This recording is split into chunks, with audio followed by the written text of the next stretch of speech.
fazer a leitura no capítulo 3 do livro Gênesis, a partir do versículo 14.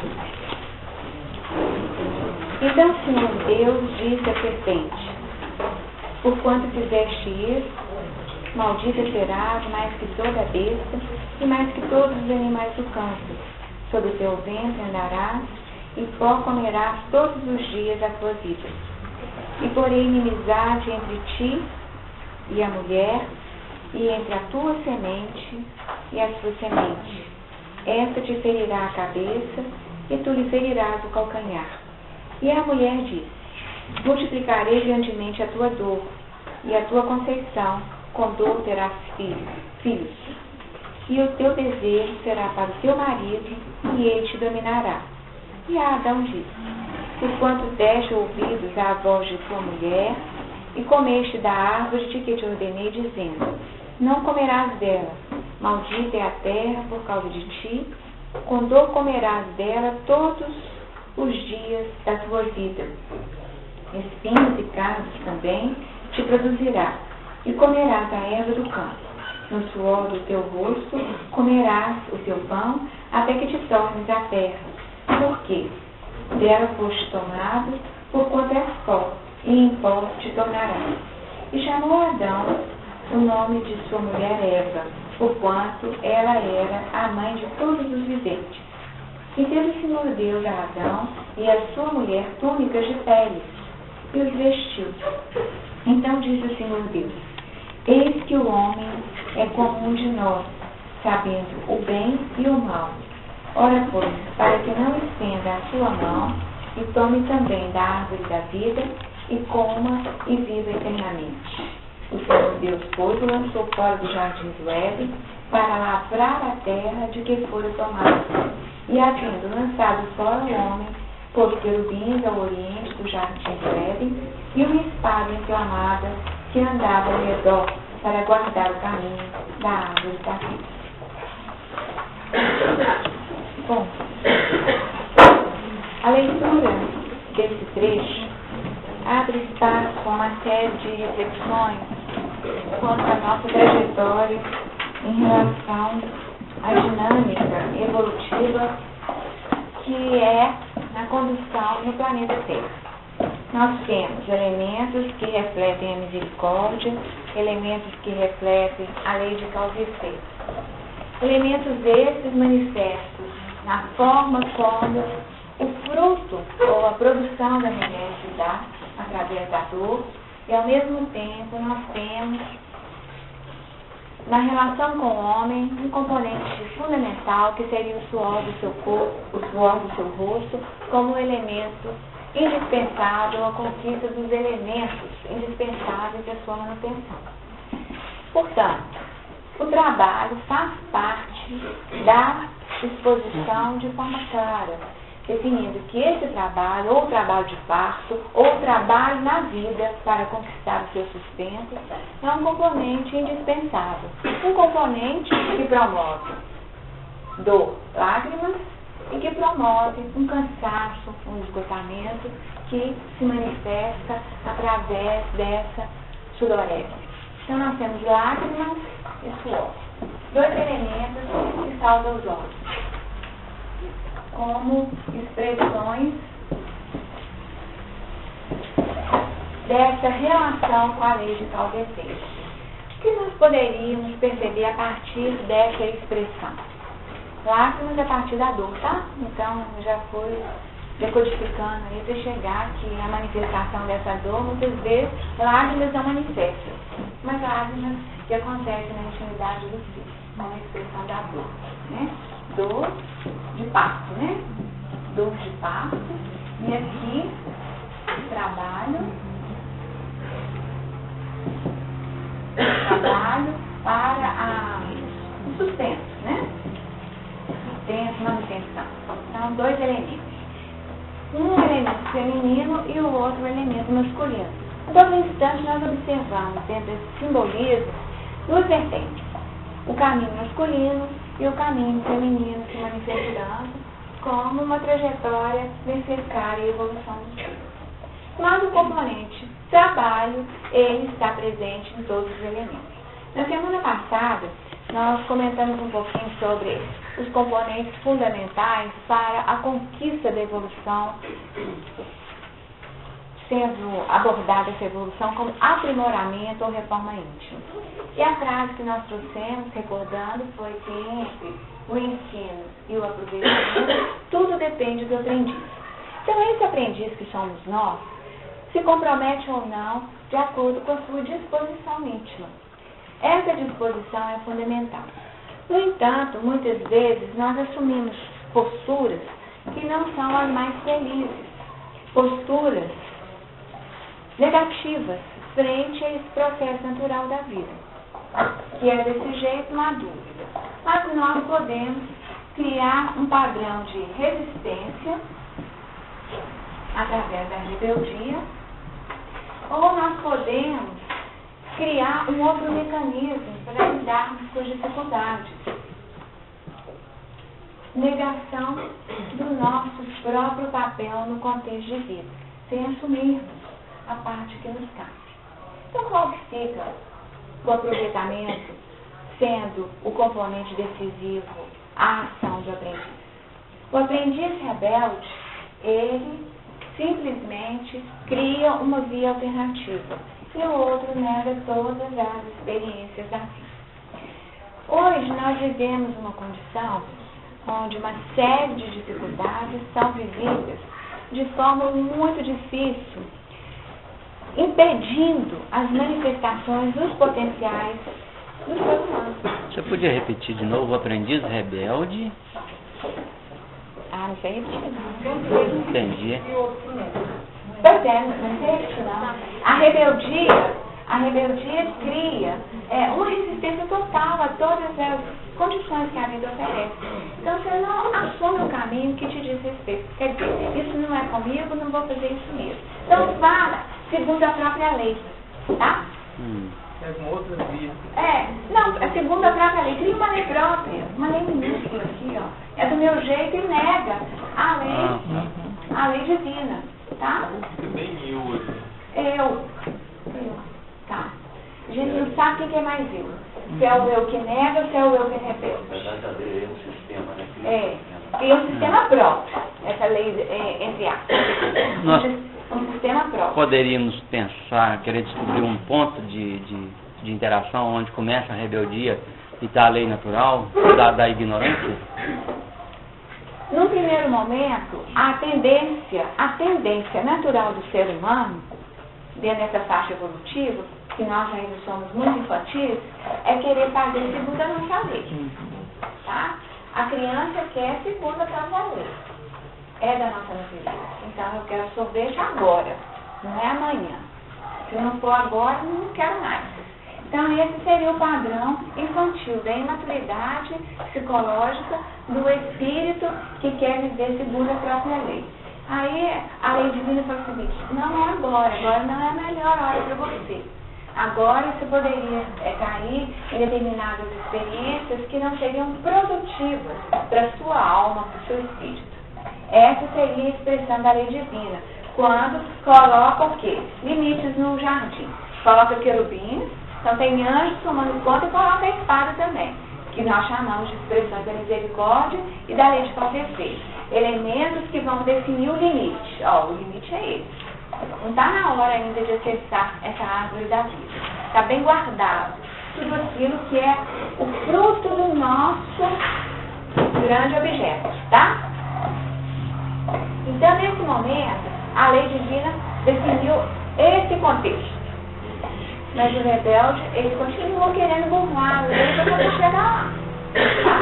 Querendo fazer a própria lei, criando atalhos, querendo criar estratégias, a semelhança daquilo que aconteceu com a raça, né? Dos arianos, né? Que veio para a Europa e ao chegar na Europa queria o quê? Fazer um paraíso na Terra. Aquele paraíso de lá que havia sido perdido, quer dizer, já que não tem um paraíso de lá, isso era uma reciclagem da rebeldia, querer fazer dentro do seu próprio padrão, tá?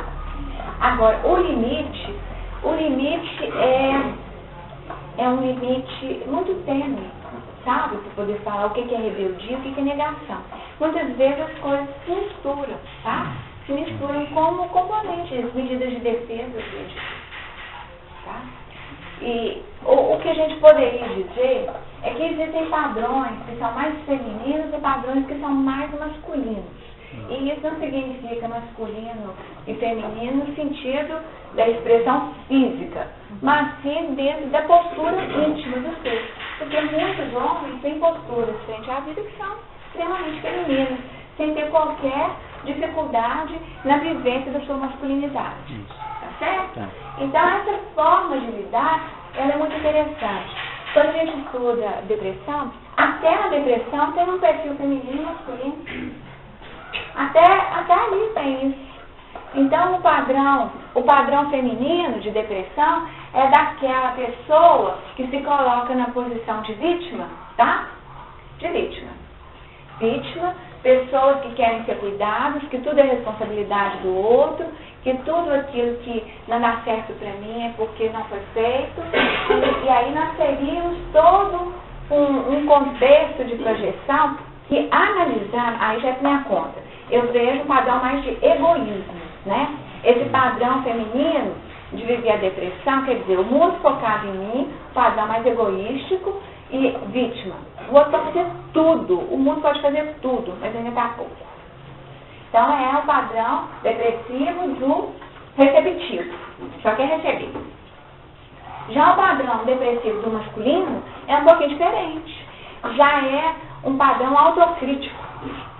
Aquela autocrítica violenta que fica sempre achando que fez 9, mas aí foca aquilo que ficou faltando para chegar no 10. Então quer dizer, não tem que ser feliz, né? Porque ficou faltando, não tem completude, não tem perfeição nesse plano que nós vivemos. Então é um padrão autocrítico com tendências perfeccionistas, pessoas que querem tudo encaixadinho mesmo. E aí já é minha conta também. Esse final. Pode ser os dois juntos? Ah, com certeza. E eu fila cada hora. E aí nós podemos dizer, ver se vocês concordam comigo aqui. No caso feminino é mais egoísmo, né? E esse masculino eu vejo mais orgulho, né? E aí a gente correlaciona com as duas chaves da humanidade, né? O egoísmo e o orgulho. Então nós temos aí, né? E manifestando de que forma? Adão e Eva podem ter ficado super deprimidos na hora que eles perderam, viver esse luto aqui. Não deve ter sido fácil, né? Perder esse paraíso, essa vida mansa, boa, e entrar num contexto de viver nesse padrão, no mínimo, uma tristeza profunda aconteceu aqui. E que nós estamos percebendo essa tristeza de que forma? Lágrimas e suor, que seriam componentes aquosos que tendem a trabalhar, tendem a trabalhar a humanização das nossas relações. Então, quer dizer, essa umidade, quem estuda muito, assim, vou falar assim, a leitura dos nossos sintomas, como que o corpo fala através, eles falam que tudo aquilo que você tende a umidificar expressa a humanização das nossas relações. Então, quer dizer, quando você tem a mão muito molhada, você está precisando humanizar o seu fazer. Então, aquele olho que fica lacrimejando, quem sabe é um chamamento para você humanizar o seu olhar, tá? Então, seria um movimento.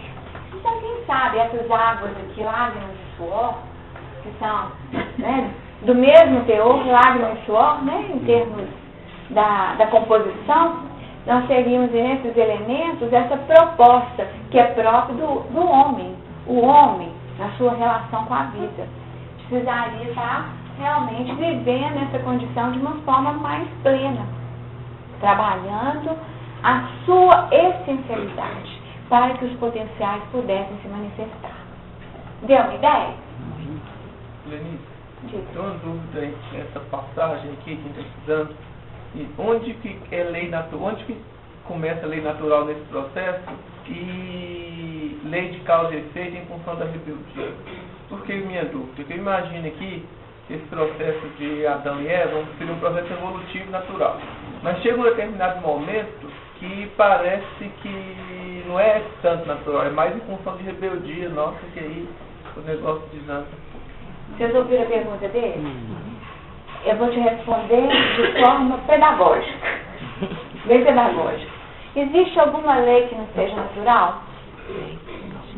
Todas.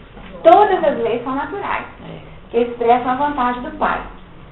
Só que tem, quando nós pensamos em lei de causa e efeito, nós já entramos no padrão expiatório e achamos que só a partir da vivência da expiação é que começa a existir lei de causa e efeito. Mas lei de causa e efeito existe sempre. O que significa? É devolução. Então ela existiu sempre como um componente da lei de evolução. Desde os 3 reinos. Gostou do pedagógico? E expiação aí no processo. E a ideia é expiação. A dor, né? Que horas que a dor começa a pegar mesmo? Foi não, da Quando conscientização. nós, Do não aceitar da rebeldia, não, Nenê. quando nós começamos a ficar, empacar. A rebeldia. Quando você começa a empacar, não vou. Não é quando descobriu que estava nu? Exatamente. Conscientização. Então é natural mesmo. Mas a é um rebeldia. empacar com consciência. Não rebeldia. vou porque eu não quero. Não for. Aí o que acontece? A lei de evolução ativa o componente que funciona como aguilhões para te retornar para o caminho. No processo de evolução então, do espírito, vai chegar um momento que ele vai, digamos assim, entrar nesse processo de perceber, contrariou, porque às vezes a gente imagina assim, é difícil o espírito chegar a perceber tudo e ir aceitando. Ele vai entrar num processo de uma certa rebeldia que pode ser mais ou menos duradouro. Tanto no aspecto positivo a rebeldia, como negativo, como esses componentes, canalizador de buscar essa lei, nem esse Lenice você está trazendo aí? Essa rebeldia que nós estamos fazendo, ela não é positiva nunca, não. Não é? Não. Ela não é positiva hora nenhuma. Porque ela está porque ela englobando só egoísmo e a retarda. vaidade. Ela só retarda o processo no tempo que é próprio de cada qual. No tempo que é próprio de cada qual. Mas ela só retarda aquilo que poderia ser conquistado. É o que está escrito lá. Aquilo que poderia ser conquistado no suor do trabalho é conquistado nas lágrimas da dor. É isso. Então, aí de novo a gente volta para o contexto. Adão ainda estava numa boa aqui, ó. Porque o dele ainda é propósito de suor do trabalho.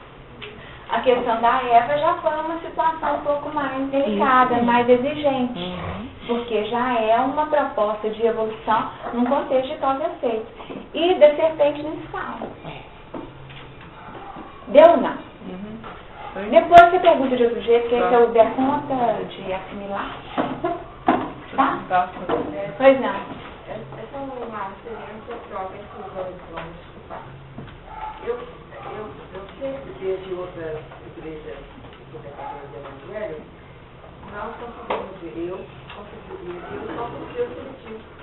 Então, essa lei que eu deixei para mim, quando eu conheci a doutrina, foi uma doutrina de função, foi a continuação de outras interpretações. Mas a lei de causa e efeito também está a lei de efeito positiva. Ela é natural. Quando você faz alguma coisa, esforça, vem a lei de causa e efeito, que é o retorno daquilo que você se esforçou, consensuou, né? Então, essa posição, nós, precisamos nos libertar daquela conotação de posição. Você não pode... A questão, eu acho que, vou tentar assim, repetir. Eu vou tentar repetir a história. Só um minuto. Nós tendemos a ativar a lei de causa e efeito como se ela fosse algo à parte. À parte. E o que eu estou tentando assim, registrar é que ela não é à parte. Ela faz parte. Ela faz parte de todo o processo. Em determinados momentos, a devolução, o efeito, pode ser negativo. Só que o que acontece é que nós associamos a lei de causa e efeito a karma, tá? E essa associação de lei de causa e efeito a karma é que faz com que ela assuma um papel assim, de dor, de sofrimento. Mas se nós pensarmos o seguinte, uma pessoa recebeu um prêmio maravilhoso. Esse é lei de causa e efeito? Não. É resultado, né? É isso que eu estou querendo dizer. Imaginemos que uma pessoa que vivia, sei lá, uma condição de abandono durante muitas existências, e aí ela reencontra todos os seres amados dela que estavam em outros planetas. Não é lei de causa e efeito, não. Porque a gente só ativa, tá? A gente só ativa a ação da lei de causa e efeito quando é na dor. Mas nós poderíamos percebê-lo. Nunca aconteceu com vocês, vocês desejarem uma coisa acontecer de bom? Então, lei de causa e efeito. Qual foi a causa? Aquilo que eu almejava, e o efeito foi a resposta, tá? Agora, é claro que as expressões tornam-se mais perceptíveis para nós em função da nossa idade espiritual de novo, quando nós estamos vivendo nesse contexto aqui. A gente fala, nossa, é causa e efeito, né? Porque nós já estamos condicionados, e até dentro desse atavismo que você trouxe. É o atavismo. Então, aí a culpa e a punição. Então, essa culpa e punição que é a questão atávica que aprisiona a interpretação da lei. Porque a lei é de amor. É misericórdia que era e não sacrifício. Até quando te acontece alguma coisa boa, esse atavismo, não dá mostrada aí. Às vezes esse atavismo fala, nossa, isso é uma coisa boa, deve ser uma coisa ruim. Nossa, gente, no atendimento fraterno, isso assim, eu não vou falar quem é a pessoa, mas você percebe, assim, esse sofrimento. A pessoa chega e fala assim, o que está acontecendo? Não, fui promovida, consegui comprar a casa que eu queria, estou com um carro novo, meus filhos estão super bem encaminhados e agora eu estou pensando. Mas a pessoa deprimida, sofrendo. Por que você está sofrendo? Porque o que vai vir agora? Não pode ser verdade. Queira Deus, queira Deus. Não, gente, mas isso aqui é condicionamento, nós temos que libertar disso. Muitos de nós temos assim. Qual que vai ser o preço disso? O efeito pode ser positivo também. A gente é que pensa que ele é só negativo. A causa e o efeito positivo. Exatamente. Efeito positivo, devolução positiva. Dentro de uma semente qualificada, né? A semente foi qualificada. Então o resultado já pode ser bom. Cada um segundo sua obra. Exatamente. Sérgio, primeiro, depois de fato. Denise, eu gosto muito daquele enunciado do Newton. A toda ação corresponde a uma reação igual e contrária. Então, a qualidade da ação é responsabilidade do ator. Então, a reação igual e contrária, é preciso a gente entender que a resposta é nessa medida. E com base, inclusive, em outras citações do Evangelho, que coloca que a medida que nós usamos para medir é que será usada para nós. Então, nós não podemos pretender que a lei nos responda com todo o amor e misericórdia se nós pretendemos vingança, se nós pretendemos justiça com as próprias mãos. Então, sempre que eu penso em ação e reação, causa e efeito, eu penso em Isaac Newton. A toda ação, uma reação igual e contrária. A qualidade da ação vai determinar a qualidade da reação.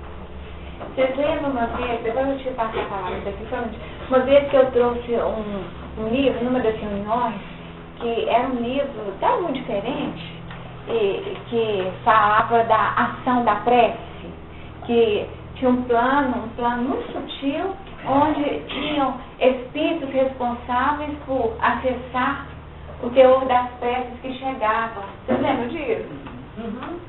Você lembra, né? Então, para quem não lembra, eu vou repetir rapidamente. Num plano não vou falar o título do livro, não. É outra coisa. Mas aí lá nas faixas bem superiores, bem sutis, então espíritos que ficavam, a função desses espíritos era receber as vibrações em termos de súplica, o que era lançado, para poder estudar o teor das solicitações e promover as respostas. Tá? Então eles pegaram, como se pegasse mesmo os bilhetinhos, né? Os bilhetinhos, abrisse os bilhetinhos para poder avaliar se dava para dar a resposta. E era ativado todo o movimento de resposta segundo as necessidades. Então nós observamos que é a semente que é lançada. semente que é lançada na vida através das nossas ações, sementes que são lançadas para o universo através dos nossos pensamentos e sentimentos, e que, sem dúvida, dentro dessa lei, né, porque sai de nós, cada um é um foco de irradiações que o pensamento põe em ação. Se cada um é um foco de irradiações que o pensamento coloca em movimento, nós temos, então, vamos imaginar que seria o ideal, seria que fosse, né, na via ascensional. Então, não subiu. Então, aqueles que estão dessas faixas, o que passou dessas faixas vai merecer uma resposta qualificada. Teve tanta força para chegar nessas esferas superiores que vai ser avaliado com carinho. Então, dentro dessa avaliação, precisa, analisada, vem a resposta. Tá? E que chega no foco. Então, é o que nós estudamos no mecanismo de ação do pensamento. E isso que é conjugação de ondas mentais. Isso que é conjugação de ondas mentais. Que tira toda a distância, que tira todos os obstáculos, que promove a vida. Então, quando nós estamos emitindo, está saindo de nós algo que tem força, sustentação, é isso que está acontecendo. Nós estamos emitindo aquilo que reflete. Então, nós estamos gerando aqui é a causa, né? E a resposta é o efeito, que vem o efeito. Tem resposta, tá? E aí, o que falta ainda? O que falta para nós? A atenção para escutar a pessoa. Porque muitas vezes nós ficamos num padrão de fechamento, ou na rebeldia, ou na negação, quando são questões menores, né? Que nós não escutamos, não percebemos que a resposta já veio. E a gente continua, né? Naquela posição, pelo adoecimento mental, dentro desses padrões que nós falamos da própria depressão, né?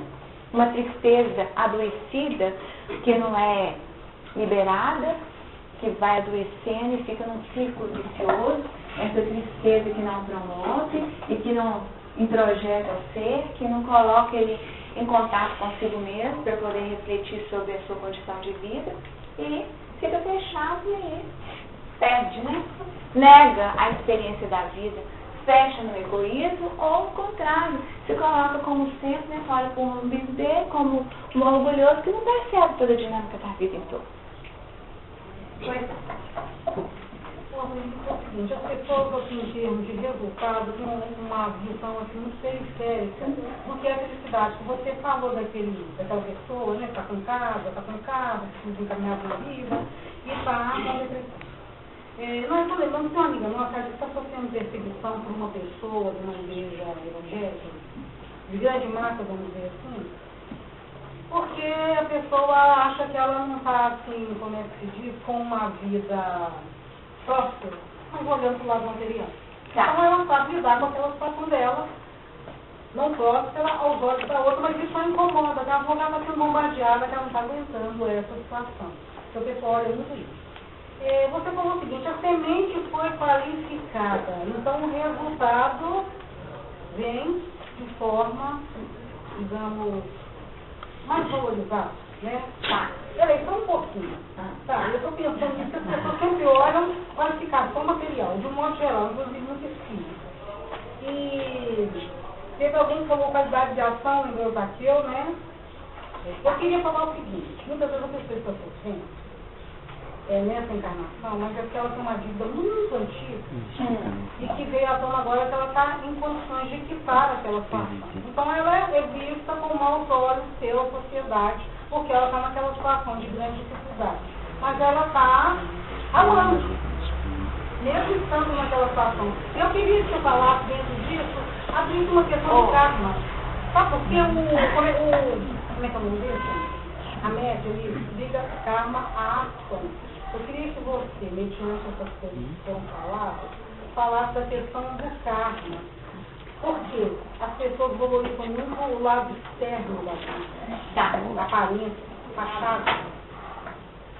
Eu não sou a pessoa mais qualificada para falar sobre isso não, tá? Então já vou colocar aqui, depois vocês vão ouvir um pouquinho diferente do que geralmente é dito. Eu interpretaria a avaliação feita em relação ao seu exemplo de forma diferente. a pessoa envolvida, vou pegar didaticamente, né? A pessoa envolvida se vê perseguida porque ela não prospera. Aos olhos da outra, né? Aos olhos da outra. Então eu vou olhar essa pessoa sob os meus olhos, olhando, que é lente própria, gente. Isso aqui, claro que é lente própria, cada um vai analisar segundo a sua própria lente. Eu poderia ver o seguinte: quem sabe essa pessoa não é uma preguiçosa e a outra até cutucando para ver se ela caminha na vida. Tá certo? Olha só. Por quê? Será que essa pessoa está usando todo o potencial que ela tem?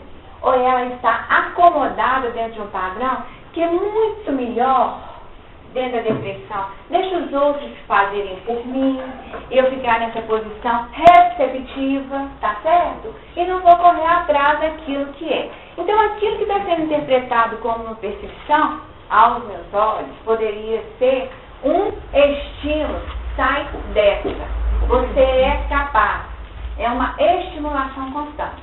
Então, depende do olhar. Aquilo que era perseguição passou a ser estímulo.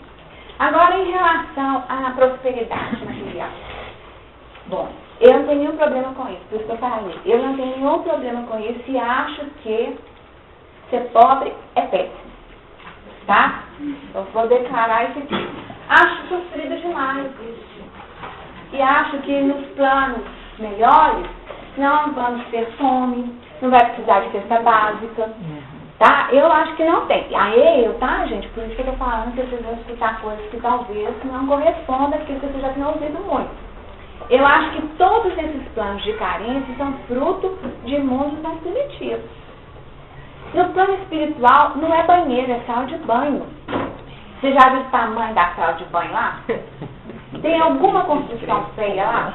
Não. Nada. E é plano espiritual perto da gente. Pertinho da gente. Então, quer dizer, tem alguma mensagem aí que o belo, o bom, o conforto, tudo é de Deus. Tá? Tudo é de Deus. Porque fica parecendo que tudo que é conquista material é do outro lado, não é de Deus. Tá? Tá, mas é diferente. Como que o Evangelho fala? Ninguém deve servir a qualquer ninguém. Pode servir a dois senhores. A Deus e a Mamon. Mas aí a questão é completamente diferente. Qual que é a diferença da história? A diferença é se escravizar e priorizar o plano material. Priorizar. Tá? E se corromper em função disso. É essa a lição. Tá? E Jesus é muito claro quando ele fala assim, qual pai dentre vós que seu filho pedir um pão, dá uma pedra? Se pedir um ovo, se pedir um ovo, dá um escorpião. Se pedir um peixe, dá uma serpente. Se vós, sendo maus, sabeis dar boas coisas, que dirá o Pai Santo. Então, para mim, dentro dessa explicação, da visão que Jesus apresenta desse Deus, para mim, Deus é Deus de abundância. Tá certo? Então, eu vejo a questão material dessa forma. Então, sem dúvida, aqueles que passam pelas experiências de privação, de dificuldade, estão vivendo experiências necessárias. Nós compreendemos. Uma coisa é compreender, é consolar, levar o esclarecimento para que a pessoa perceba e consiga viver a experiência sem rebeldia, sem negação e podendo sair da lição crescida. Isso é uma coisa. Assim, ó, de fato, mas entendendo que é difícil mesmo, mas que existem padrões que podem ser modificados para a pessoa realmente ver se não está desse jeito, como que poderia ser feito. Mas não num plano de estimulação, porque muitas vezes a gente observa isso, sabe? Um plano de estimulação da carência, isso não é motivo. Não é bom, tá certo, gente. Fica aqui essa ideia, tá? Como, aqui eu tenho que deixar claro, como eu entendo, tá? Como eu entendo. E embasado em tudo que a gente tem estudado e até observado pelas próprias obras. Lá nos planos superiores é um castelo de cristal, né? Que eles falam. Não quer dizer, é só coisa bonita. Apocalipse, os cintos de ouro, de então, prata. quer dizer, todos os valores. Então, o problema não está nas progresso. coisas.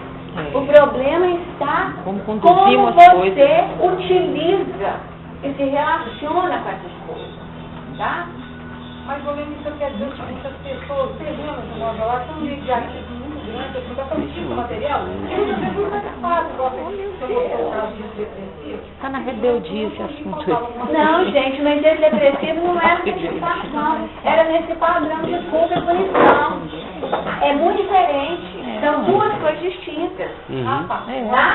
Porque a pessoa conquistou tudo. A vida foi misericordiosa com ela. Ela merecia. Ela não acreditou que ela merecia. Tá? Tinha um núcleo de culpa dela. Assim, que horas que vai vir a punição? E vai ter que ser violenta, porque questão de coisa, né? A vida. Né? Um aspecto totalmente diferente. Tem que ser libertado também.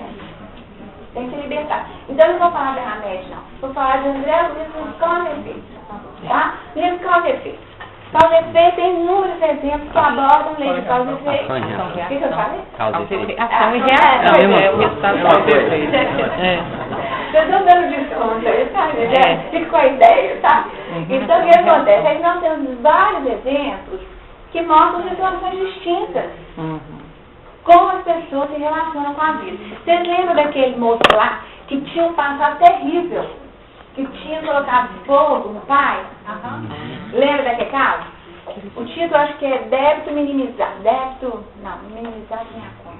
É débito diminuído, alguma coisa assim. A história dele é essa.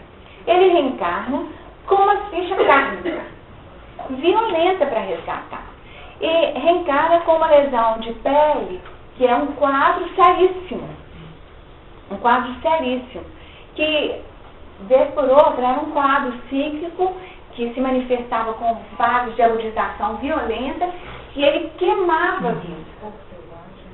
Queimava a vida. Então era como se assim, ondas de fogo, né, passassem pelo corpo e ele ficava com a pele terrível. E quem era essa pessoa? Uma pessoa boa, comprometida com o trabalho, não do próprio sustento, mas já tinha deslocado o seu campo de ação para o bem geral, para o bem do outro, já estava atuando no meio, era todo meio espírita, ele era espírita, era uma pessoa do bem mesmo, trabalhando em favor dos necessitados. O que ele conquistou? Simpatia, intercessão. Quando ele entrava nas crises, começavam as preces intercessórias. Vocês lembram? Essas preces intercessórias, elas chegavam lá. Essa prece intercessória chegava lá em cima. E aí voltava como resposta o quê? Minimizando a situação dele. Então ele tinha o quadro agudo reduzido, com menos dor. Então aquilo que era para ser terrível foi vivido, mas vivido de uma forma muito mais leve. Tá?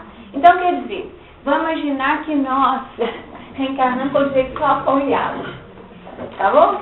Reencarnamos com direito só a pão e água. Mas durante a trajetória as coisas foram mudando. Aí resolveram dar um pãozinho com carne moída, né? Começaram a colocar uma coisinha. Nossa, aí caprichou, né? Então nós vamos merecendo outras respostas que representam a misericórdia, porque as coisas não são fechadas. Senão nós ficamos dentro de um fatalismo violento. E André Luiz é muito claro, a todos os dias. Todos os dias. A toda hora. Nós estamos reformulando os nossos destinos, porque nós somos construtores. Para que lado que vai? Para a complicação? Para o fechamento? Para o círculo vicioso? Ou ao contrário? Nós vamos nos abrir para a vida e nos colocarmos como agente de vida dentro da própria vida. Aquele caso de deficiente mental que foi um também é muito bom. Qual deles? Cada um respondeu a lei é. de um jeito. Vou contar.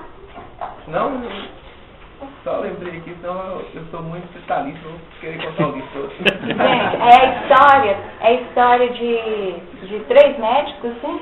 De 3 médicos que trabalharam assim, de uma forma muito violenta, sabe? Na guerra e reencarnaram com uma ficha complexa. Então, um optou por uma vida comum, uma vida comum e estava resgatando de uma forma no anonimato. Um entrou num plano de rebeldia e no plano de rebeldia ele já estava estruturando na reencarnação, que era de resgate, uma não aceitação frente às experiências que já estava adoecendo o próprio corpo. E o outro optou o seguinte: não, eu quero ir de médico mesmo, e quero ir lá para a África, e quero trabalhar com necessitados, com consciência. E a enfermeira que trabalhava com ele ainda falou assim: como que pode um moço bonito desse jeito, esse fim de mundo? Aí eu disse: não, eu sei por quê. Então ele tinha consciência que ali ele se encontrava resgatando situações, mais ou menos, simplifiquei, mas ficou a manifestação que nós podemos trabalhar com as situações de forma muito diferenciada e que no dia não é rebeldia, quer dizer que lá eu já escolhi rebelde? Você falou escolheu, quem escolheu. Eu pensei que a gente caía, mas não, o que eu estou chamando de escolha, é a ação da nossa vontade, porque já é da nossa essência que caminho que eu vou tomar. Então, quer dizer, que é escolha é. Depois que você não era rebelde, mas não sabia, peraí. Não. É a gente, tá? Nesse sentido, que escolha. Alguém ficou? Adriano, só Adriano. Foi Adriano primeiro, né? Eu estou esquecendo. Você me ajuda. Essa questão aí da própria rebeldia ou da semeadura, ela está muito ligada ao sentimento mesmo, né? Aquela vibração que vai nos orientar tanto o pensamento quanto a ação. Estava querendo, Lênin, se você pudesse trabalhar assim, como é que a gente muda o sentimento, né? Estou vendo ali que tem a dor do trabalho, assim, mas as maneiras ali que a vida vai nos convocando a essa mudança lá no mais íntimo mesmo, que é no sentimento. Como que a gente muda, hein? A gente muda? Não, ele já tem ensino, sabe? Eles ensinam o caminho e até fala do mecanismo de mudança. Lembra do livro, vou só falar de livro, né, gente? Porque a gente repete assim nos livros. Então, no livro Mecanismos da Mediunidade, quando o André Luiz discorre sobre as ondas mentais, ele fala que quando a gente está na vida comum, a gente emite ondas de sustentação. São ondas longas, né? Ondas longas, então tem uma amplitude, tá? Então são ondas que têm um poder de penetração menor. Então é só de sustentação de vida. Quando nós estamos mobilizados por questões idealísticas, nós vamos modificando a nossa emissão de ondas mentais, tá certo? E isso opera transformações, mudanças na nossa estrutura. Tá? Mas são aquelas posições mentais das preces sublimes ou das dores indizíveis, dores indizíveis que têm o poder da transformação do ser. É quando você vira e fala assim: nossa, chega, não dá mais conta. Aí você se rende, aí você faz a rebeldia. Tá? Então, quer dizer, caminho de mudança tem, mesmo na lei de causa e efeito. Então, quer dizer, não tem jeito, evoluir nós vamos. Isso é fato. Quando e como é que é a diferença de cada forma. Agora é ela. Só para falar para ele, você tem que essa escolha, você deve ter de Balcã, novo. Eu não sei resposta. Mas a frente tem. Esses dois mecanismos, tanto a resistência quanto a negação, são dois mecanismos importantíssimos, porque a resistência ela pode ser tanto o nosso imaginário, as crenças, o conjunto de crenças, ideologias, etc., como ela pode ser uma realidade que a gente sente que ela é indevida. Então, parte de uma análise, de um olhar. E qual que é o fomento da resistência? São todos aqueles valores, não valores, mas todos aqueles. Eu acho que os pecados capitais eles são essenciais da nossa vida. Tudo está lá. Então, a nossa vaidade, o nosso orgulho, enfim, esses momentos naturais daquilo que, num dado momento, é mais presente na nossa cabeça. Mas e a negação? É outro mecanismo igual, de igual valência, porque ele pode ser um mecanismo inconsciente de você age quase sem perceber, você vai negando. Então tudo nunca está no eu, não existe um sujeito. E aí que é a questão. Não existe um assujeitamento. Eu sou a causa e consequência dos meus atos. E essa transferência, e aí tem um exemplo muito interessante, e aí você vai me ajudar se eu pensei certo. Eu fui lá na Eva e ela disse assim, mas por que fizeste isso? Não, foi a serpente que me seduziu. Aí vira para o Adão. Mas você? Não, foi a Eva. Então, esse exemplo me passou na minha cabeça como uma possível negação. Porque eu não sou uma sujeito. transferência. Exatamente. Por isso que ficou a ideia da negação como a depressão feminina e a rebeldia como a depressão masculina aí dentro desse padrão. E ontem, gente, eu abri esse livro, tá? Pensando na nossa reunião. E olha o que saiu para nós. Imposições, tá? Renovando atitudes, imposições. E o comentário desse capítulo veio de encontro ao seu comentário, Viviane. Fala o seguinte, os costumes de uma época, só vou ler o primeiro parágrafo. Os costumes de uma época refletem de tal maneira sobre os indivíduos que eles passam a vê-los primeiramente como normas sociais. Normas sociais. Depois são nomeados como valores morais. Culminando finalmente como sendo ordens divinas. Imposições. Eu acho esse primeiro parágrafo assim, um desafio, retratando como nós desvirtuamos as coisas e damos a tudo aquilo que acontece um tom divino para justificar a manutenção. Isso é norma social. Ninguém pode trabalhar no sábado. Norma social. Para quê? Tem que ter repouso. Tem que ter, porque junto com a lei de trabalho existe a lei de repouso, porque senão os escravos não vão suportar, os animais vão morrer.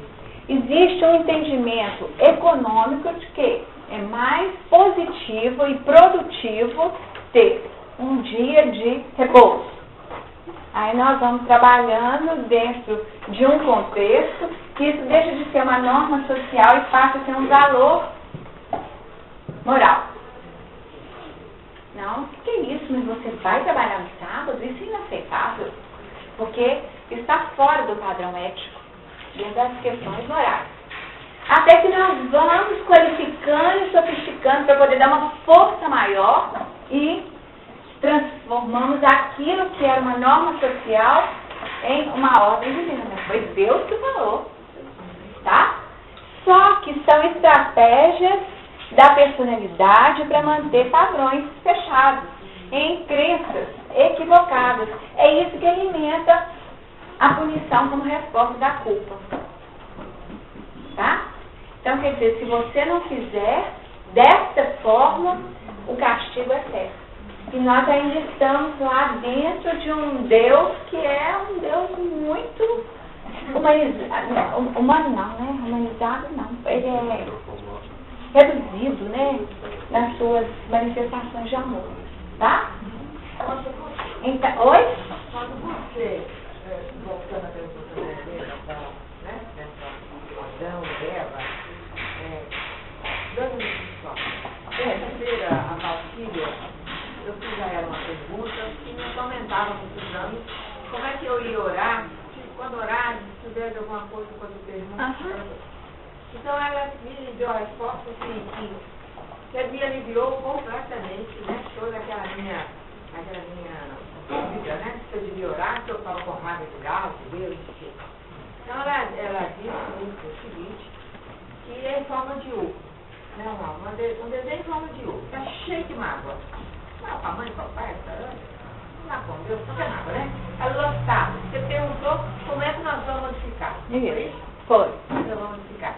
Então é o seguinte, quando nós orarmos, pedindo realmente ajuda, sendo a grande, eu não dou conta mais dessas mágoas, como que eu vou fazer para, né? Eu não sigo na minha etapa evolutiva a desfazer-me desse tubo de mágoa, dessa rotação. Ela disse o seguinte, que valeu para mim e deve valer para mim, para a gente também. E quando nós oramos, e essa prece, como você disse, ela é examinada, né? Poxa, ele realmente quer cuidar da mágoa. Então, a força divina vem por cima e vai empurrando a mágoa para cima, como uma Buda, né? Então, porque... perdoa. Não é fácil de perdoar. Não é. É fácil. Então, mas quando você acha, você entende que você tem que perdoar e passar para a compreensão, eu estou lotada de mágoa, aí essa fonte divina vem como um empurrão mesmo, desde na hora da barganha e nem desfrute, né? Então a barganha vai empurrando essa mágoa para ser queimada. Essa resposta da Valquíria, para mim, excelente. A imagem que eu utilizo só é um pouquinho diferente dentro dessa mesma ideia. A imagem que eu uso é como se fosse cada um dentro da sua linha, né? Como se fosse um jato de luz que vem e queima, tá? E queima. A luz que opera essa transformação, como se fosse, Então ela queima, transforma. Então quando nós falamos das dores invisíveis, é dentro dessa condição, que aí vai lá no neutro, lá na intimidade do núcleo lá, do átomo, tá? Pá, foi lá pra dentro. E emitiu o quê? Luz. Então, exatamente, essa luz que sai é que tem a ação transformadora. A ação transformadora é da luz. Porque clareia a visão. A pessoa tem a percepção nítida daquilo para ela própria. Por isso que passa pela autoconsciência. E não dá para ser um elemento,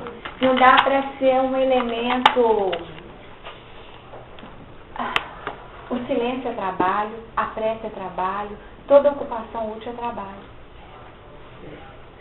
Uma prece dessa aí exigiu um trabalho profundo na intimidade. Porque muitas vezes nós confundimos o trabalho ação e o trabalho serviço. Né? Parece que naquela coisa de não fazer nada, só rezar. Nossa, mas rezar direito é difícil. Rezar direito é difícil. Nós temos que trabalhar muito para poder chegar lá. Tá certo? Porque eu estou só repetindo o que está escrito nos livros. Oração é trabalho. Silêncio é trabalho e toda ocupação útil é trabalho. Quando eu estou ocupada, inteiramente ocupada com a análise de mim mesmo, gente, não tem trabalho nas pessoas, seu trabalho terapêutico, você fazer contato com as suas dificuldades, é cansativo demais, você sai exaurido, tá? Exaurido e cansado você. Fala, gente, eu ainda estou nessa, né? Ainda sai cansado de estar marcando aquelas dificuldades, é muito cansativo. Só voltando um pouco para esse sobre a abundância, né? Abundância. Quando nós fazemos uma proposta de reencarnatória, a gente faz as nossas escolhas. Sem dúvida. Nessas escolhas, se eu escolhi a pobreza, ou o dinheiro, ou a beleza, ou qualquer coisa, então, nesse momento eu já decidi aquela reencarnação. Você fala aí na pobreza é uma coisa que, né? Olha, então eu vou pegar isso. Nós vamos pegar uma lei. Lei, como chama? De liberdade. Livre-arbítrio. É livre-arbítrio. Acha aí, Laís, livre-arbítrio. De quê? Lei Lei de causa e efeito, livro dos Espíritos. Tá aqui, ó, tá aqui, tá apagado. Livre-arbítrio. O livre-arbítrio, ele é exercido no plano espiritual e no plano material. Porque se nós não tivéssemos liberdade de ação no plano material, como nós poderíamos entender a frase de André Luiz que a toda hora nós reformulamos o nosso destino? Se não existisse livre-arbítrio no plano físico, nós seríamos autômatos, tá?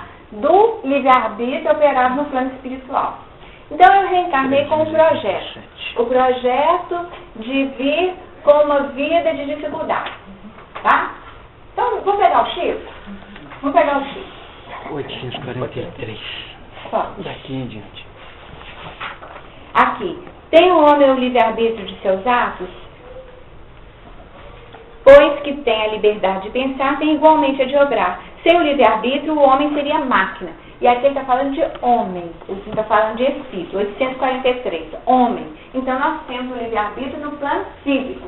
O que nós vamos fazer dessa vida? Eu combinei no plano espiritual ter 12 filhos, tá? Cheguei aqui, no segundo filho, já estou com vontade de torcer o pescoço dele.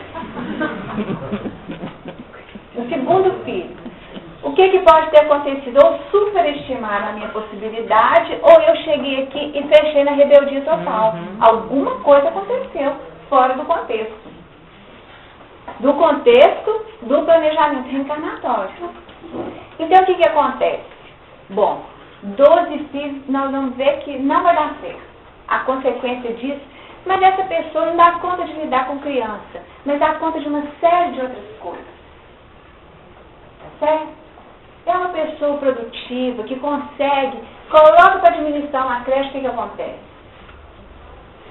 Comida boa, saúde, educação, os meninos lindos, porque é uma pessoa que administra perfeitamente bem. Então, quer dizer, o que é melhor? Deixar essa pessoa com 12 filhos e todos com problemas futuros para serem resolvidos nas próximas reencarnações? Ou encaminhar essas crianças para serem tratadas, conduzidas nessa creche, onde ela vai lá e consegue. Ó, não está certo não, tem que dar aula de reforço na matemática. Não importa, mas o resultado melhor do que seria dentro de um contexto da intimidade do lar. Então nós estamos falando aqui, gente, de recursos de misericórdia, dentro de uma flexibilidade que nós não conseguimos admitir pela nossa fixação de determinados padrões. É o mal menor. Emmanuel fala, divórcio é o mal menor. Anticoncepcional é o mal menor. Então, ela não ter os 12 filhos, é o mal menor, vai administrar a creche. Tá certo? Então, nós temos tudo isso como recurso da misericórdia para nos auxiliar a todo instante. A todo instante. Senão, nós não teríamos como trabalhar esse livre-arbítrio com os reencarnados. Quando nós reencarnamos, nós só confirmamos aquilo que nós aceitamos no plano espiritual. Quando nos foi dada a chance e o direito de escolher, né? Porque às vezes a gente não tem direito de escolher, não. Vem porque precisa mesmo, pela força atrativa, o negócio é tão violento que você vai ter que tomar muita água para poder conseguir engolir o processo. Para poder ficar, para levar, porque tem hora que não é com escolha. Estava ali, ó, tão imantado, tão fechada a situação, a força atrativa foi tão grande que nós vamos ter elementos. Mas ainda assim, o que a misericórdia faz? Aqui não tem jeito de tirar fora, não. A gente pode colocar outros elementos para tornar a vida mais leve. Então, aí eu comecei a pensar no Chico na hora que você trouxe o exemplo da riqueza. Vocês acham que Chico teve uma vida simples, não foi? Super simples? Mas, dentro do que a gente observa, se ele quisesse qualquer coisa ia acontecer para ele, era só falar que alguém materialmente fala. Qualquer coisa, gente. Qualquer coisa. Aliás, ele teve que rejeitar muita coisa. Pois é, qualquer coisa que ele quisesse chegar para ele. Só que tem que ele se manteve dentro daquele que era o projeto de vida dele, de simplicidade. Foi uma escolha renovada. Eu vim simples e renovo o meu projeto de viver uma vida simples. E não se rebelou pela escolha, né, Lênia? Não, pelo contrário, na hora que ficava muito chique o negócio, aí modificava, deixa ele todo canto. Verdade. Né? Ele foi fazendo movimentos nesse sentido para poder assegurar essa simplicidade dele. Mas os recursos estavam ali disponíveis e ele canalizando os recursos para que pudesse ser feito o trabalho no bem. Então, isso existe. Outras situações. Pessoas que reencarnam com dificuldades muito grandes, mas, ao longo da vida, demonstram que tem um centro administrativo mais qualificado. Vem de um jeito, as coisas mudam. Não é problema, isso é problema não, acho que já superou. E aí a misericórdia vai trabalhando, as coisas acontecem. Ao passo que para outros não acontece de jeito nenhum. Não será que o teu filho contou, Lenice, voltando a ela? Deu, mas a dor pode ser o resultado de sair da ignorância para o conhecimento e dor. É o gestar. Né? Gestar. Mas será que o teu filho contou também? Pode estar, eu posso encaixar aí a rebeldia, né? Porque, exatamente, porque o que nós queremos? Nós queremos ficar do nosso jeito. Do nosso jeito, do jeito que nós pensamos, do jeito que nós agimos. E esse filho novo que vem com uma expressão renovada dentro do projeto de crescimento, ele é doloroso. Ele é super doloroso. Abre mão daquilo que nós conhecemos. E ainda mais que não tem essa estratégia aqui, ainda virou divino. Aí fica muito doloroso você abrir mão daquilo que eu projetei como uma ordem divina. Não, Deus vai me punir. De novo, esse primeiro parágrafo que você falou, eu acho muito sério. Você gostou? Mas eu tenho certeza, se você fizer uma leitura dos povos que nós já habitamos, como os gregos viam o trabalho, como que o hindu vê a questão do tudo justificado. da moedade, né? Para eles acham que nós somos loucos, né? Eles estão juntando um monte de coisa que é uma maneira de Exatamente. Os costumes de uma época, olha só, gente, os costumes de uma época refletem de tal maneira sobre os indivíduos que eles passam a vê-los primeiramente como normas sociais, depois são nomeados como valores morais, culminando finalmente como sendo ordens divinas. Isso aqui é construção de crença, tá? Isso aqui é construção de crença. Nossas crenças. É ordem divina. Separar o que realmente é divino e o que nós acreditamos que é divino. Exatamente. Aí nós chegamos no ponto básico do pacto. O que é o pacto? Trabalhar essa separação daquilo que é uma demanda da personalidade. Isso aqui é da personalidade. A personalidade é tão astuta que ela trabalha dentro desse padrão aqui. Ele fala assim, não, isso aqui é ordem divina, para poder manter dentro do contexto, tá? Então, imaginemos, vou pegar professor de novo, tá? Sou pessoa perseguida lá, tá? A pessoa perseguida lá porque não promove no mundo aquilo que é potencial e vive na penúria, tá? Ela tem uma crença. Qual que é a crença? Não entrará um rico no reino do céu. Vamos imaginar que a crença dela é essa, tá? Tá certo? Rico é corrupto, o que mais? Não de crença, é complicado. Vamos entrar no meio então, aqui. normas sociais, tá bom? E aí ela transforma esse padrão em valores que ela acredita como sendo um senso ético, construído por ela.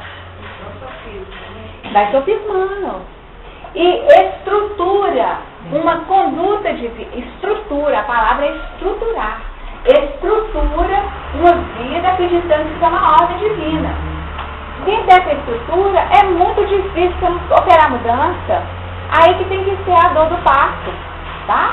Para poder conseguir romper com esse padrão e entender que isso é da personalidade e que existe algo em mim que pode gerar uma outra posição de vida, tá?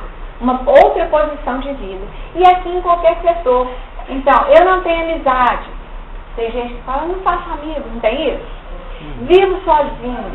Eu não dou conta de aprender. Vamos colocar crença. Eu não aprendo nada. Eu não tenho nada a oferecer. Fecha a questão, eu sou burro, eu não aprendo, né? Isso. Então nós podemos assim, fazer um paralelo. Nada para me dar certo. Olha só, gente. Mas você não falou misericórdia, sério, não está aqui? Exatamente. Então nós estamos falando de todos os elementos que a personalidade estrutura. O que é isso, gente? Auto-boicote. Tá? Auto-boicote. Auto-boicote. Que coloca como definitivo, né? Sabotagem. Em muitos casos, fuga, né? É. Não, e o pior é que na grande maioria sem nada dar certo. Como assim? O auto-boicote dá certo. A pessoa vai estruturando de tal forma, quando ela vê, ela já está aprisionada nela própria. E o negócio é certo. Tá certo? E ela vive uma condição, aí ele fala assim, é karma. Karma? Invigilância. Tá? Tem nada de karma, não. É invigilância. As correntes negativas. São as correntes correntes negativas, tá bom? Nós temos que trabalhar na sede, porque ou nós acreditamos ou não acreditamos na lei de evolução. O tempo é um bem difícil. E quando a gente acredita na evolução, aí você tem que olhar para o outro e acreditar que ele também é capaz de evoluir. Por isso que eu concordei lá com a pessoa que está chuchando. Tá? Pra ver se vai, se caminha, se rompe. Só didaticamente, né? Mas, gente, quem não tem, gente, quem não tem, nós somos só elementos de auxílio com os outros. Eu vejo muito mais fácil a sua dificuldade e o outro vê a minha. E a gente vai trabalhando na troca. E na troca, se a gente tiver acolhimento para perceber e receber o que é comentado, todo mundo vai sair ganhando. A diferença é um componente que auxilia. A hora constitui 60 minutos para todos. Né? Para todos. E a história é o seguinte, agora nós não podemos estabelecer tempo para o outro. Isso não pode acontecer. Não pode acontecer. Nós não podemos estabelecer nem tempo para o outro, nem como para o outro. Isso é terrível. Né? Nem tempo, nem como. Quer dizer, nós estamos conversando sobre essas questões. E cada um perceberá como isso se aplica na sua intimidade. A partir dessa aplicabilidade, trabalhar elementos que possam ser ativados para quebrar essa situação. Alguém aqui levantou a mão, foi para você? Eu não consigo, bem que você falando nada, eu não consigo ver o exemplo dela só nesse. Eu acho que até quando você pega, por exemplo, o evangelho, né? A gente aprende que a fase direitinho que você vai, as coisas vão acontecer direitinho. Só que na Bíblia, exatamente, não é assim. Você cresce, estuda. Do lado profissional não é correspondido àquilo que você esperava, materialmente. Qual que é a pergunta para nós, espíritos, diante de... Não, peraí, deixa eu te aproveitar o gancho aí. Qual que é a pergunta que para nós espíritas deveria ser feita quando isso acontece? Todas as penas e dissabores trazem lições intrínsecas para aquele que as vive. Qual que é a lição para esse indivíduo? Não, é isso que deveria ser feito. Não, aí a pessoa fala o seguinte, não é só fazer, por que não é? Por que não acontece com essa pessoa? A pergunta é essa, apropriar o sujeito que é. Quem fala do sujeito? O sujeito que é. Então, por que pra mim não dá certo? Questão de base, de estrutura. Não, gente, não, a resposta é pessoal. Cada um é da sua colheita. Porque para esse indivíduo não dá certo. Isso que seria o apropriar, essa posição de agente. Sabe, sujeito da própria evolução. E de livre-arbítrio, porque senão é fatalismo, é autômato. É porque a pessoa que está sempre seguindo a vida dela pode estar bem na situação dela. E o outro tem uma prova ali dela, tá? Então vou pegar o exemplo da Alcione aqui. A Vivi me cutucando aqui para eu ficar elegante. Né? O tempo todo me põe, fica em pé, você vai ficar com dor nas costas. Então quer dizer, eu não estou nem aí se eu vou ficar com dor hoje. Mas eu escuto o que ela fala, gente, porque esse negócio não tem sentido. Que eu vou ficar com dor nas costas, não tem sentido. Então deixa eu esforçar um pouquinho, eu posso apropriar ou não o que ela me diz. Embora, nesse momento, ficar corcunda aqui é super confortável pra mim. Tá? Mas o que ela está falando tem um tom de verdade. São exemplos mínimos, pequenininhos demais, mas que nos remetem a uma reflexão mais profunda, tá? Em termos daquilo que Emmanuel fala, todas as penas e dissabores da vida têm uma lição implícita para o indivíduo que a vive. Então não é, que você falou assim, não é ser só bonitinho que vai dar certo. Eu posso ficar elegante, fazer tudo que você falou e ter dor nas costas lá no futuro. Ainda pode acontecer isso. É muito mais provável as coisas, né? Eu posso estar sendo pessimista, mas às vezes é mais provável elas nos tirar aquilo que a gente esperava. Não. Eu vejo o exemplo dela assim, né? O evangélico está indo. Prosperidade por quê, né? Porque eu entendi. Eu quis sair desse foco. Tá. Eu quis sair desse foco, porque esse foco, ele é muito rasteiro. Não é contraproducente. Esse foco é muito rasteiro, eu não quis nem cogitá-lo. Sabe, eu quis cogitar algo que pudesse promover. Tá? Por isso que a questão aqui, né? Eu podia ficar assim, nossa, mas que canseiro, lá vem ela me falar de novo que eu tô confunda, não podia. Isso é ficar no rasteiro da história, no objetivo da história.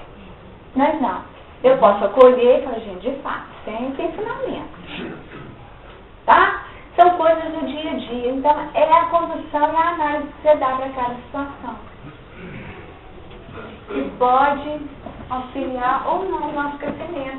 Porque o que acontece? Então ela enche, a pessoa enche dessa situação, dessa marcação. Fala assim, gente, eu estou bem. Aí vai para outra situação.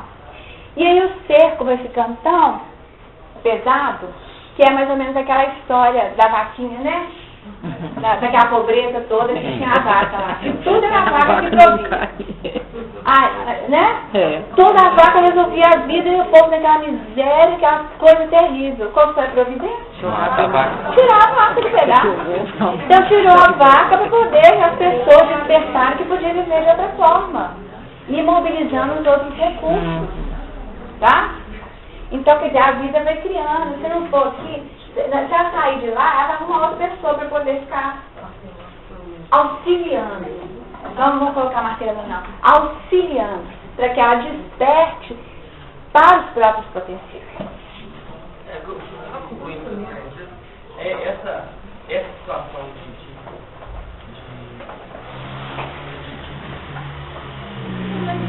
falta, né, cara? De carência. De carência. Eu acho que nada que a misericórdia coloca pra gente, ela em si forte. Porque na pobreza a pessoa pode, né? Não, gente, todas as situações são ricas. A questão não é essa. Todas as situações são ricas. Por isso, todas as penas e dissabores encerram lições pessoais intransferíveis. Todas as lições são ricas. O que nós estamos falando aqui é de uma outra coisa, é de uma forma de ver a partir de uma construção equivocada.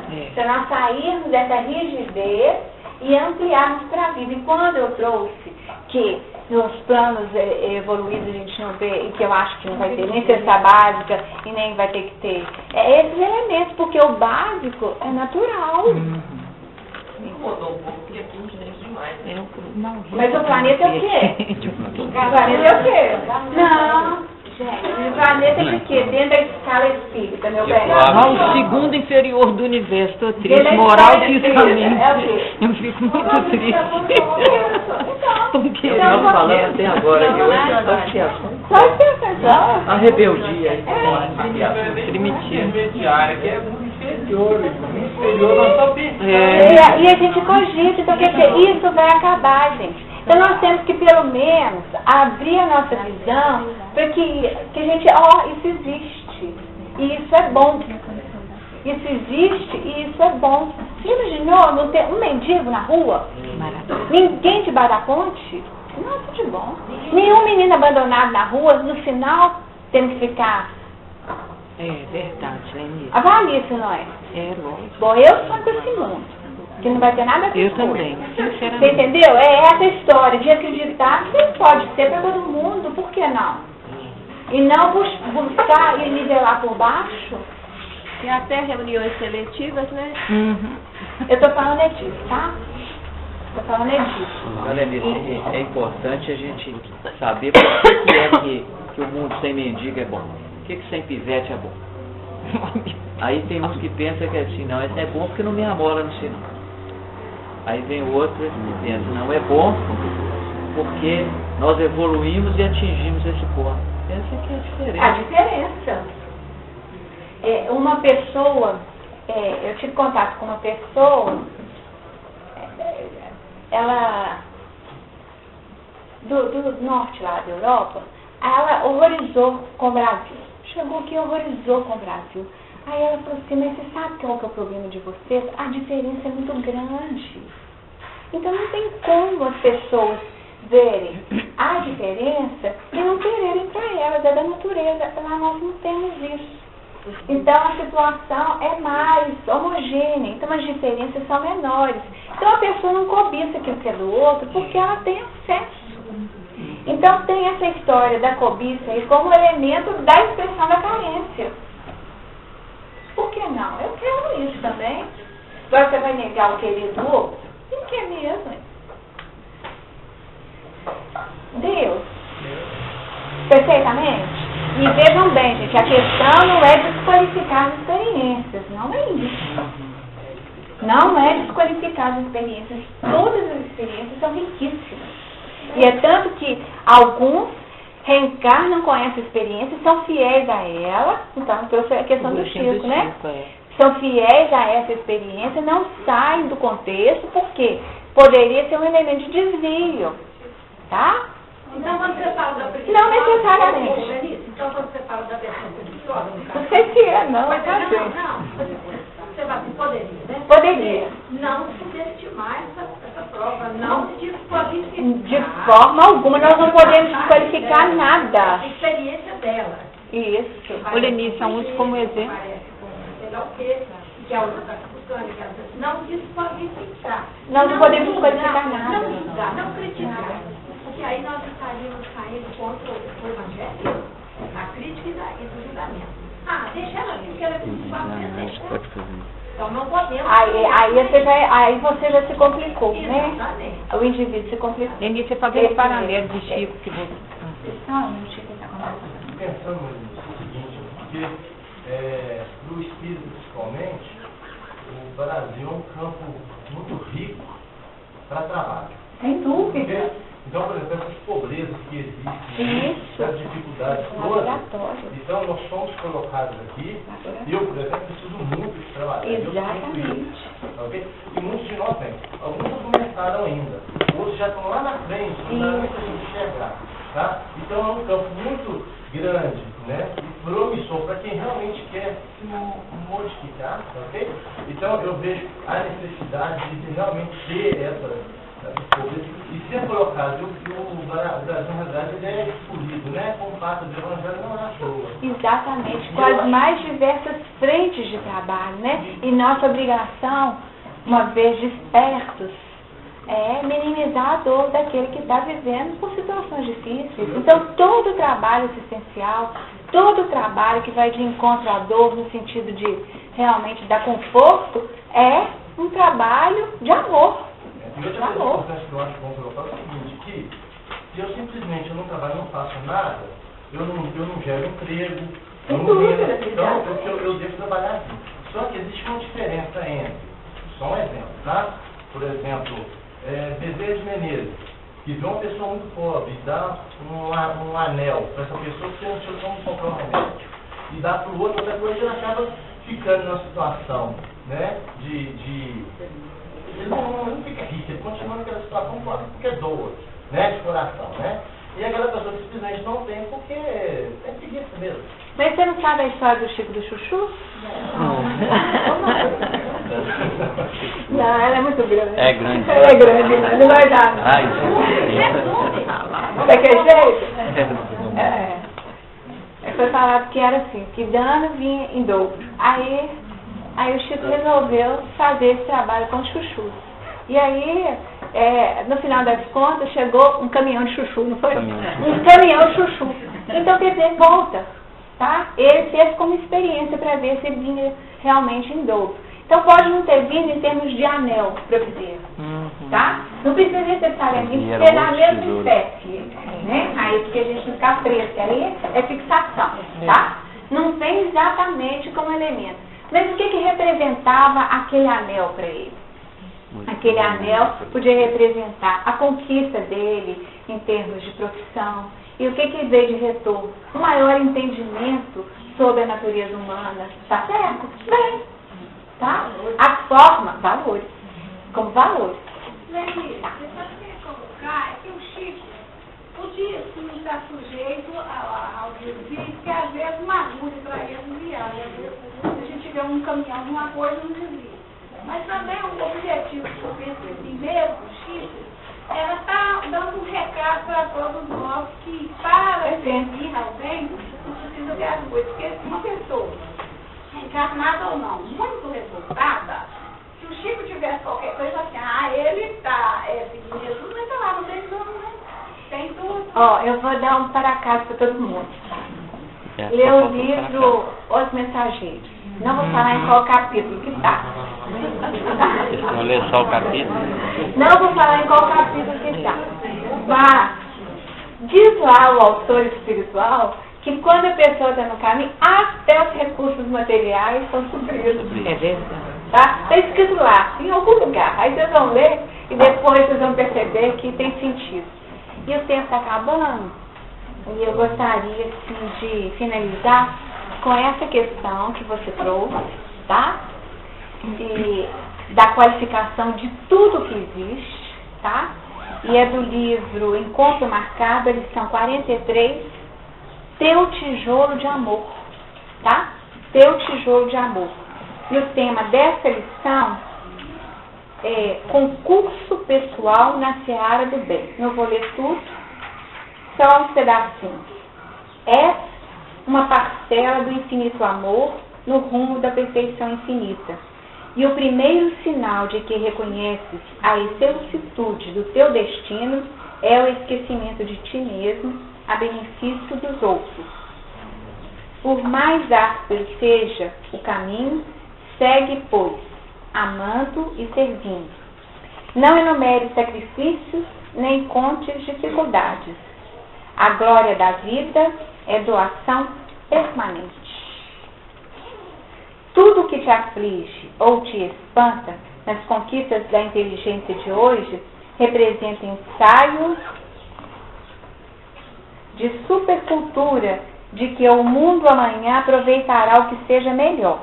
E acima de todas as legendas que gritam ainda agora por fraternidade e reivindicação, ouviremos como proclamação mais alta a palavra de Jesus no apelo inesquecível: amai-vos uns aos outros como eu os amei. Tá bom?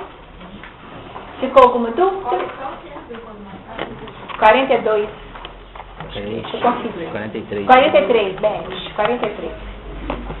Gente, ficou alguma questão aí? Acabou que nós ficamos assim, né? Na lágrima e no choro. Na lágrima e no choro, né? Como movimento aí mesmo necessário para nossa evolução, né?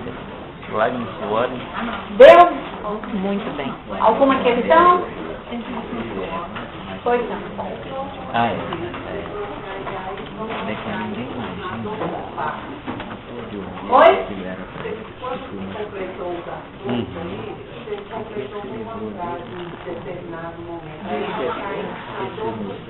Na dor do parto. Resgatando aqui para ela, gente, o que ela falou, que aí nesse momento nós caímos na dor do parto.